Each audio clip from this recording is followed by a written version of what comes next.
Usted está participando de la crónica radio-televisiva de la Eucaristía que preside Papa Francisco. Ahí está una de las Eucaristías del Papa Francisco desde el Vaticano. Y tenemos señal en vivo también de la Plaza de San Pedro, donde se está congregando la multitud para participar en los actos, para rendir honores. Se espera que los primeros actos sean privados. El Papa Francisco fallecía esta madrugada a los 88 años de edad, primer papa jesuita y latinoamericano. Gracias a ustedes por estar en sintonía con este programa. También esta semana queremos dirigir nuestra mirada a algunos aspectos históricos. La Guerra de Abril, por ejemplo, es uno de los aspectos importantes, pero sobre todo también algunos datos que el trujillismo, que todavía viven algunos, y vamos a preguntarle a nuestro invitado sobre, en este sentido, tratan de desvirtuar de nuestra historia. Así que hemos invitado en esta mañana a Fidelio Despradel. Le agradecemos mucho, Fidelio, que esté con nosotros. Buenos días. ¿Fidelio? Buen día, buen día. Muy buenos días. Evidentemente, bueno, debo decirle, porque no se lo dije fuera del aire, usted me va a estar escuchando y usted está mirando de frente, estamos alejados, porque ha sido una característica después que regresé a este programa, y para que participemos los tres lo hemos elaborado de ese modo. Fidelio, nosotros estamos en un momento en el que a veces se niegan algunos hechos históricos. Recientemente aparecía un esbirro de la dictadura de nombre Clodoveo Ortiz, que había dado unas declaraciones en Estados Unidos, un documento desclasificado, y de repente parecía que a ese hombre se le daba crédito. Yo no sé si usted está al tanto de la historia de este torturador y de otros torturadores, porque si hay alguien que puede contarnos de esa historia nuestra es usted, y me gustaría saber qué opina sobre ese tipo de documentación y cómo debe tomarlo el pueblo dominicano. Bueno, ha producido un revuelo grande las informaciones que han surgido.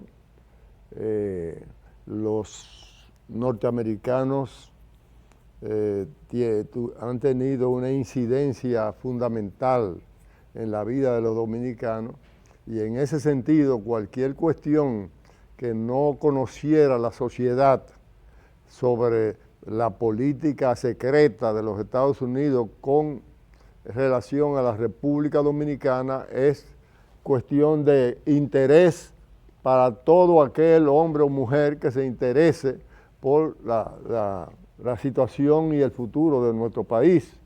En ese sentido, creo que se le ha prestado mucha atención a las informaciones que han surgido, muchas de las cuales uno las conoce porque las vivió en carne propia, en el medio del trajinar político largo, desde la primera juventud. Bueno, ¿a usted le parece que se le ha destinado mucho tiempo? Fidelio, si usted fuera a presentarse a un chico joven, adolescente, sobre todo lo que fue ese trayecto de su juventud, le dijera, ¿qué hizo Fidelio en aquella época? ¿Cómo comenzó ese amor por una mirada que lo ponía en riesgo? ¿Qué usted le contaría? Bueno, tengo que decir que yo caí preso en la 40 cuando yo tenía 18, 19 años. Eso quiere decir que desde mi primera juventud ya yo estaba, vamos a decir, involucrado en los acontecimientos políticos y en los esfuerzos por derrocar la tiranía de Trujillo. ¿Por qué lo agarran preso en ese momento? Porque el Servicio de Inteligencia Militar descubrió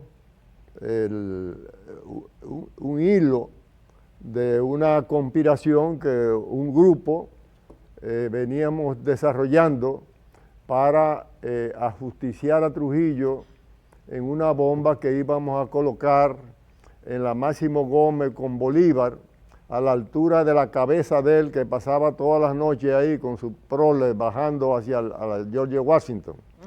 Yo vivía cerca de ahí y era la persona del grupo que cruzaba de mi casa sin tener que salir a la Bolívar, saltando de una cuadra a otra hasta esa esquina, donde nosotros íbamos a hacer un hueco a la altura de la cabeza de Trujillo, lo íbamos a llenar de dinamita y lo íbamos a hacer volar con toda la gente con que él paseaba todos los días. ¿Y cómo lo descubrieron? Lo descubrimos por un defecto, un error que cometió uno de los compañeros. Ajá. Porque cuando yo lo regresaba a su casa, después de una práctica, que sería muy largo contarla, Ajá. en el mar, él traía una funda en la mano que yo creía que era la comida que él llevaba siempre cuando salíamos a la pesca submarina, porque con él, con Tony Barreiro, fue que yo aprendí, hice mis primeros pininos en pesca submarina y submarinismo. Yo creía que era la comida que él llevaba siempre en una fundita, pero lo que él llevaba en la fundita era los restos de una bomba que habían colocado en el mercado Modelo y donde él había jugado un papel fundamental y él quería botarlo en el mar. Pero en el momento que lo iba a hacer apareció un marino de los que cuidan la base de la marina que está del otro lado del río, y entonces se tuvo que quedar con la funda en la mano, y cuando llegamos a su casa él me dijo: Fidelio, sigue derecho ahí hasta la aduana. Yo bajé en el carro, no sabía por qué me pedía eso, se acercó a la orilla de los Amas, tiró la funda y se devolvió, pero yo todavía estoy pensando que es la comida, lo que él tiene ahí. Pero era los restos de una bomba que habían puesto en el mercado Modelo. Y el servicio de inteligencia no explotó y el servicio de inteligencia militar andaba detrás de quienes habían hecho eso. De ahí en adelante empezó el apresamiento, porque andábamos en un carro de mi familia, que se conocía muy bien, y en segundo lugar andaba Asdrúbal Domínguez, que vivía ahí en el malecón, y andaba Tony Barreiro, que vivía en el malecón. Quiere decir que los inspectores, que creían que era un feto lo que habían tirado, y con una vara la sacaron, cuando lo llevaron al servicio de inteligencia militar se dieron cuenta ellos de que era una cosa mucho más grave. Y entonces empezaron la persecución contra nosotros tres. ¿Quiénes son nosotros tres? Los tres identificados. Asdrúbal, porque vivía cerquita de ese sitio; Tony Barreiro, porque vivía en esa calle que daba con ese almacén de la aduana; y Fidelio, que andaba en un carro que tenía una característica, porque tenía dos colores, gris y verde, manejando, y eso fue identificado muy rápidamente. Entonces los tres fuimos cayendo poco a poco. Ahí se creó una situación bastante peculiar, porque con Tony cogieron a Pichi Mella también. ¿Y a usted lo llevaron a la 40? ¿A usted lo llevaron a la cárcel de la 40? Sí. Sí, ¿fue torturado? A todos. ¿A todos? Seguro, todos tuvimos nuestros corrientazos en la silla eléctrica y los palos. ¿A usted lo sentaron en la silla eléctrica? Y Clodoveo Ortiz era especialista en golpear. O sea, usted conoció a un tipito chiquitico. Chiquito. Pero ¿Usted lo conoció? Un asesino. ¿Usted lo conoció entonces a él? Sí. ¿Cómo que sí lo conocí? ¿Lo torturó? Si te están dando palos y corrientazos. Él mismo. Tenía que conocerlo. Se dice que él era de las peores personas que habían. De las peores. Bueno, eso de peores, ahí en ese equipo de asesinos que estaban en la 40 y en la otra estación secreta que había cerca de la aviación, todos eran iguales, todos eran asesinos. Ya. Todos eran criminales, todos tenían muchos asesinatos sobre sus espaldas. Bueno, usted era muy jovencito entonces, según nos está contando. Sí. Al salir de la cárcel, ¿cómo fue su vida? Ya usted quedó marcado. Hasta el momento que te estoy hablando, yo nunca he tenido un tiempecito en donde no he hecho lo que ha sido toda mi vida. La lucha porque este país tenga una perspectiva y un futuro mejor en el terreno que nos ha impulsado la vida, las circunstancias y el horizonte que nosotros teníamos, que poco a poco, con los años, los hombres y las mujeres van aprendiendo en la práctica a mejorar sus métodos y su forma de actuar.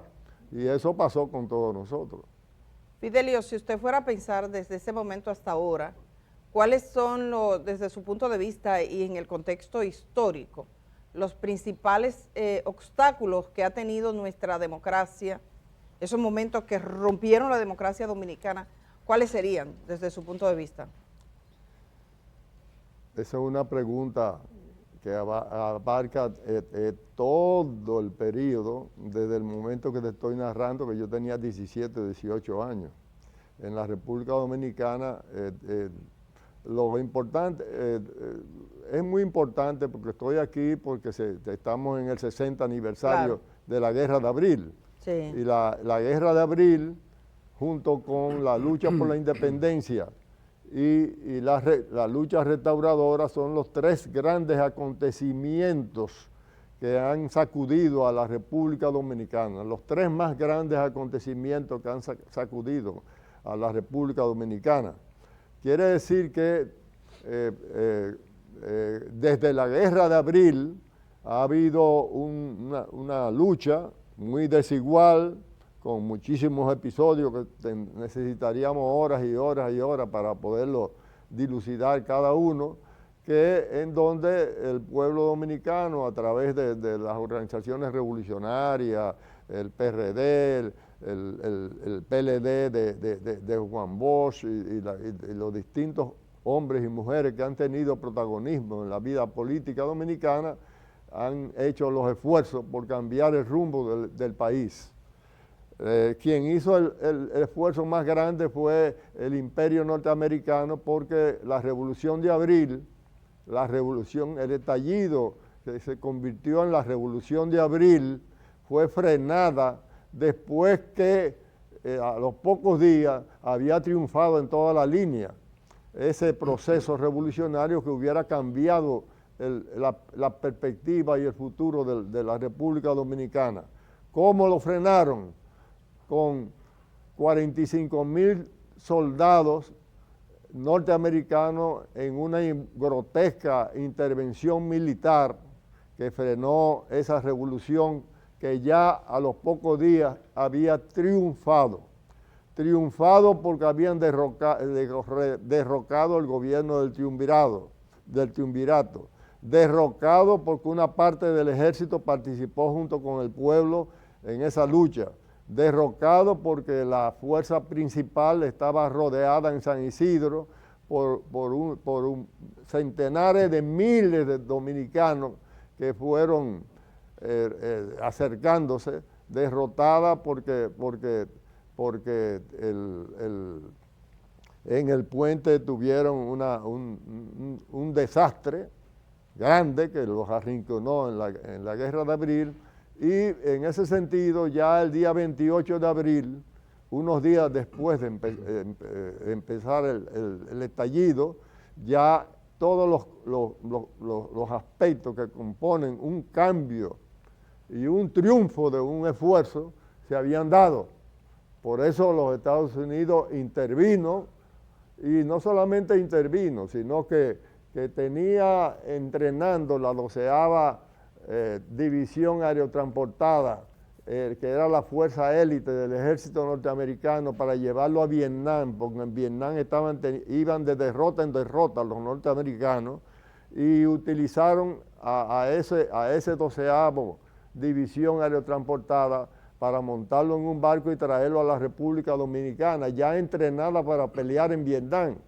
Incluso cuando nosotros cogíamos marinos presos, ellos creían que estaban en Vietnam, estando en las calles dominicanas. Ellos creían que estaban en Vietnam porque nunca le dijeron ¿para dónde iban? El barco, en vez de haber cogido para Vietnam, había cogido para la República Dominicana para frenar una revolución que ya había triunfado. Y eso ya es una discusión teórica. Tendría yo decirle cuáles son todos los aspectos que determinan que ya el 28 de abril esa revolución democrática del pueblo dominicano había triunfado. Fidelio Despradel. Yo hablo más de la cuenta a veces. No, tranquilo. No, pero tiene que hablar, porque hay gente que habla y no tiene muchas cosas, no hay sustancia. Hay que decir que este hombre que está aquí, que es un lujo para nosotros tenerle a él, bueno, era el segundo al mando de ese grupo que se alzó junto a Manolo Tavares Justo en 1963. Permítame, Fidelio, volver un poco atrás. Vamos a continuar con la revolución del 65, pero antes, sobre lo que le planteaba Edith, la figura siniestra de Clodoveo Ortiz, la tortura, y lo que sale ahora, que es una especie de revisionismo histórico, vamos a decirlo así. Es decir, se está como queriendo cambiar la historia, desmeritar o desprestigiar, desmoralizar a gente que luchó contra Trujillo. ¿A qué cree usted que se debe este intento de cambiar la historia?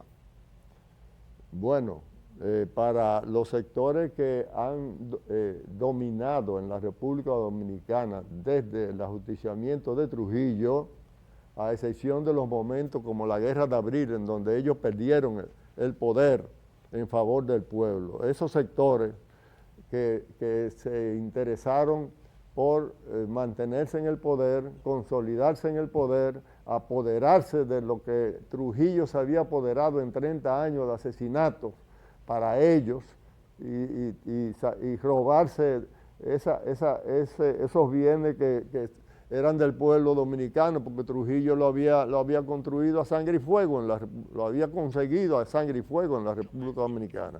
Esos sectores, en una forma u otra, son los que han estado gobernando en la República Dominicana desde aquel tiempo hasta ahora, o son los que han estado detrás del poder en la República Dominicana. Y entonces, la manipulación de nuestra historia es un elemento central para poder mantener al pueblo un poco confundido en relación a cuál ha sido su verdadera historia. Y en ese sentido, muchísimos acontecimientos que han pasado últimamente, que hablan, incluso algunos que reivindican al propio Trujillo. Eso está pasando. Por cierto, ahora, es parte de ese esfuerzo de mantenerse en el poder. Por cierto que ha habido incluso sanciones del Ministerio de Educación a por lo menos dos centros educativos en San Cristóbal que han organizado charlas del mismísimo nieto de Trujillo para un poco lavar la imagen de la dictadura, sí, y decir que no todo fue malo, que tenía sus cosas buenas y qué sé yo. Sí, eso es parte de la gran ofensiva, de esa gran ofensiva que hay para que la juventud que está creciendo crezca con ideas totalmente equivocadas en relación a su propia historia y lo que ha sido la historia del pueblo dominicano. Los jóvenes de hoy no conocen esa situación. Yo participé en uno de los programas que he participado, y además lo he hecho públicamente a través de otros momentos, que le he dicho y le voy a sugerir, ahora lo estoy diciendo públicamente, pero lo voy a sugerir personalmente a Roberto, que debe hacerse una recopilación de las intervenciones del gran historiador Roberto Casá, que ha participado activamente en la prensa, explicando los acontecimientos históricos de la República Dominicana, hacer una recopilación de eso, tanto visual, o sea, para la televisión y para los celulares, pero también escrita, porque él hace una explicación muy objetiva de lo que ha sido la historia dominicana. Y por ahí es que debe empezar la educación de los jóvenes que están creciendo hoy en día, aparte del ejemplo que puedan darle otros hombres y mujeres que participan en distintos frentes de lucha, que esos son ejemplos para los jóvenes también. Y entonces, ¿cómo hacerlo? Porque hoy día se ve esto como muy lejano, la revolución o que no valió la pena o que, qué sé yo, hay un trueque, realmente hay una otra narrativa, como se dice ahora, una tergiversación de los hechos históricos. ¿Cómo desde la izquierda, desde los sectores progresistas o más conscientes de la sociedad, cómo aclararle a esa juventud que parece ajena totalmente a eso? Bueno, lo primero que tengo que decir que en ese sentido, a pesar de los inmensos esfuerzos que se han hecho a través de las décadas y de los grandes episodios de lucha que ha habido en el país, bueno, perdimos a Manolo Tavares en las guerrillas, pero eso ha sido una historia continua durante los últimos 50 años. Pero en la República Dominicana es fundamental que a los jóvenes que están creciendo se les vuelva a ofrecer una visión, algo por qué luchar, un objetivo por qué luchar, porque esos jóvenes que hoy en día están desorientados totalmente, se vayan orientando, porque la República Dominicana, que esos propagandistas lo presentan como si estuviéramos muy bien. Si vemos el medio ambiente, hay un desastre en el medio ambiente. Si vemos el problema de la fuente de trabajo, hay un desastre en la fuente de trabajo y en el problema del salario y la organización de los trabajadores, etcétera, etcétera. Si vemos los problemas de salud, este pueblo tiene carencias inmensas en el plano de la salud. Si vemos el problema de la educación, aquí no hay ni siquiera becas para los jóvenes brillantes de la secundaria y de la preuniversitaria, poder continuar sus estudios en la universidad y graduarse para bien de la República Dominicana, porque de todo el dinero que maneja el Estado, no utilizan una parte de ese dinero para becar y ayudar a las familias que necesitan a sus hijos que son brillantes en la secundaria, brillantes en la universidad, sigan estudiando y sigan formándose para que en la República Dominicana hombres y mujeres del pueblo vayan siendo cada vez mejor formados para bien de la República Dominicana. Aquí siguen existiendo todos los problemas ambientales, todos los problemas de salud, todos los problemas de trabajo, todos los problemas de seguridad social. La mujer aquí ha sido subvalorada por este sistema y tiene 1 millón de reivindicaciones necesarias para ella desarrollarse, que eso la conocemos. En los 4 años que yo pasé como diputado, no había un solo día que no se recibiera en la puerta y que yo bajara a solidarizarme con los hombres y mujeres que iban allá a protestar. Y eso es lo que debían hacer los diputados y los senadores ahora mismo, que no lo hacen, no acompañan al pueblo en todas sus luchas. Entonces la República Dominicana lo que necesita fundamentalmente es que se tenga conciencia de que en esos campos de la ecología, el trabajo, la salud, la educación, es a través de los cuales un país puede prosperar y un país puede consolidarse y una juventud y una familia y un pueblo puede conseguir su futuro. Y eso es extremadamente descuidado por todos los gobiernos. Y cuando han habido gobiernos tan avanzados como es, por ejemplo, el del profesor Bosch, no duraron unos meses para que lo tumbaran. Y cuando ha habido una constitución como la constitución del 63 que planteaba una serie de reivindicaciones, le dieron un golpe porque no podían soportar eso y esa ha sido la historia. Y ahora mismo hay una campaña que sería muy largo que yo me extienda en ese campo, pero una inmensa campaña para tergiversar la historia dominicana y para que los jóvenes no encuentren la orientación que necesitan para repetir los grandes acontecimientos que esa juventud ha construido ya con su lucha, con su sangre en la República Dominicana. Porque la República Dominicana está lleno de causas gloriosas de lucha, pero eso es una parte de lo que se necesita para cambiar el rumbo de este país. Muchas gracias por acompañarnos, Fidelio. Hace algunas semanas el periódico Globo de Brasil publicaba un artículo donde se cuestionaba el por qué la izquierda ya no llena las calles como en el pasado. Y en medio de esos cuestionamientos, por ejemplo, mencionaba a la extrema derecha. Quisiera saber, desde su punto de vista, por qué la izquierda no tiene esa fortaleza que tenía anteriormente y también su posición respecto al gobierno de extrema derecha de Donald Trump. Bueno, eso tiene que ser producto de otras, sino de otras intervenciones. Parte de la responsabilidad la tenemos nosotros mismos, los hombres y mujeres de izquierda en la República Dominicana, que no hemos desarrollado todo lo que tenemos que desarrollar para poder orientar a la juventud que está creciendo, porque este país tiene grandes riquezas, grandes posibilidades para que el pueblo viva bien y feliz, y además tiene una historia de lucha de sus distintas generaciones, y menciono a Minerva, menciono a Manolo, pero son miles y miles y miles de hombres y mujeres que se han sacrificado por este país, pero esa historia es tergiversada y no es llevada a los jóvenes para ir produciendo todo menos sálvese quien pueda que estamos viviendo ahora mismo, porque es un sálvese quien pueda. Aquí lo que se está planteando es que cada joven busque el camino por el camino que sea, y la enseñanza que le están dando es por caminos totalmente desvinculados de lo que es luchar por su país y luchar por mejorar su país. Eso es lo que menos le enseñan.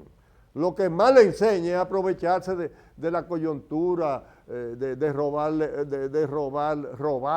de golpear, de comportarse incorrectamente, aún con todos los ejemplos que hemos tenido. Porque este país ha sido bombardeado constantemente, este país le dio un susto al imperialismo al hacer una revolución triunfante y al tener que mandar 42,000 soldados súper entrenados para frenar eso, y le tienen miedo, y entonces han hecho una campaña a través de las décadas y décadas y décadas que nosotros no hemos tenido la capacidad para contrarrestar. Nosotros la izquierda, y eso es una historia larga. ¿Qué le parece, Fidelio, el gobierno de Donald Trump y cómo la República Dominicana también se involucra o se acerca al gobierno de Estados Unidos?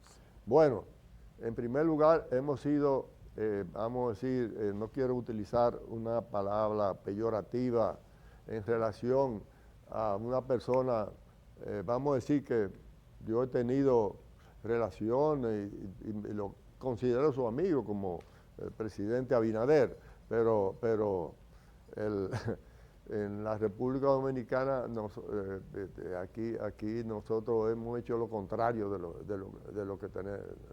lo que hay que hacer en la República Dominicana.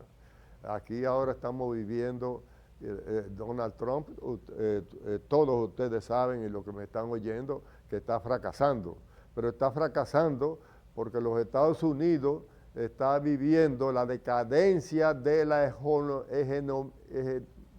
hegemonía absoluta que ha tenido hasta ahora. Los Estados Unidos están en decadencia, y el gobierno de Trump lo que está intentando es cambiando eso, pero está fracasando en esa situación. Sin embargo, Fidelio, excúsame la interrupción, sin embargo, hay un auge de ese pensamiento conservador, no solo en los Estados Unidos, que se expresa en ese triunfo de Donald Trump, más de 75 millones de personas que votaron por él, mayoritariamente votaron por él, sino también en Europa. En el caso de República Dominicana, que parece ser el reflejo de aquello, ¿cómo explica usted ese auge de ese conservadurismo que hay en la sociedad hoy día? ¿Y cómo se explica que sea gente que más se parecen a Santana o a Trujillo o a Lilis, qué sé yo, que a Duarte, quienes están hablando a nombre de Duarte? Lo vimos en una marcha reciente ahí con un tinte totalmente neofascista, vestido como militares, con consignas xenófobas, en fin, una cosa que desdice demasiado de ese sentimiento propio del dominicano. ¿A qué lo atribuye usted ese auge de ese conservadurismo? Porque aquí hemos sufrido y en eso tenemos parte importante de la culpa, las propias organizaciones que se llaman revolucionarios y los propios hombres y mujeres que se llaman revolucionarios. Hemos tenido una involución enorme en el país, principalmente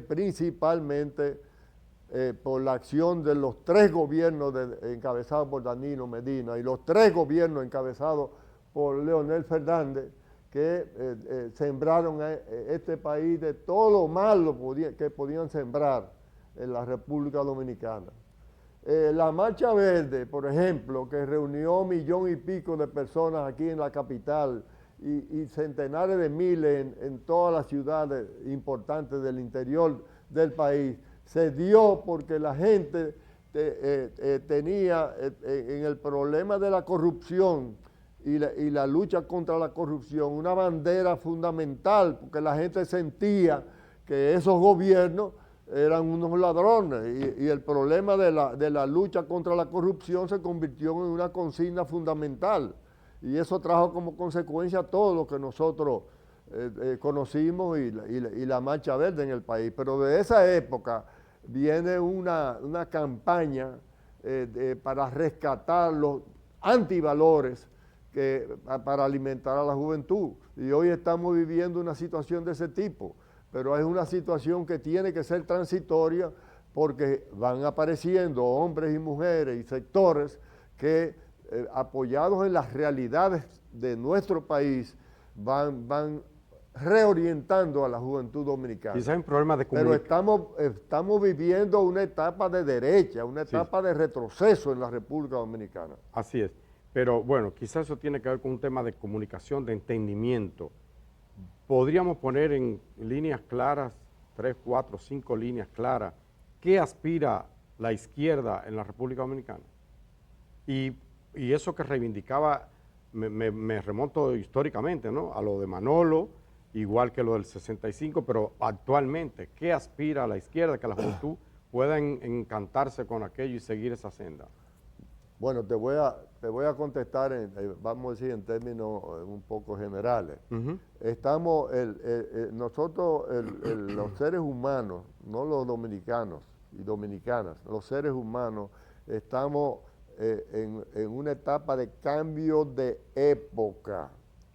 Desde el mediado de la Segunda Guerra Mundial, los Estados Unidos fueron la fuerza hegemónica en el mundo, la que mandaba en el mundo durante 100 años corridos y mucho antes que eso también. Y en ese sentido, esa hegemonía de los Estados Unidos se ha ido perdiendo y estamos viviendo ahora en un mundo multipolar donde cada pueblo tiene que buscar su propio camino. Entonces, lo que tenemos los dominicanos y las dominicanas y la izquierda dominicana en la República Dominicana, sean los dirigentes o sean los hombres y mujeres de base, es que entender que esta multipolaridad necesita que cada pueblo busque su camino, y que los norteamericanos están debilitados para hacer lo que han hecho a través de toda su historia en contra de los pueblos.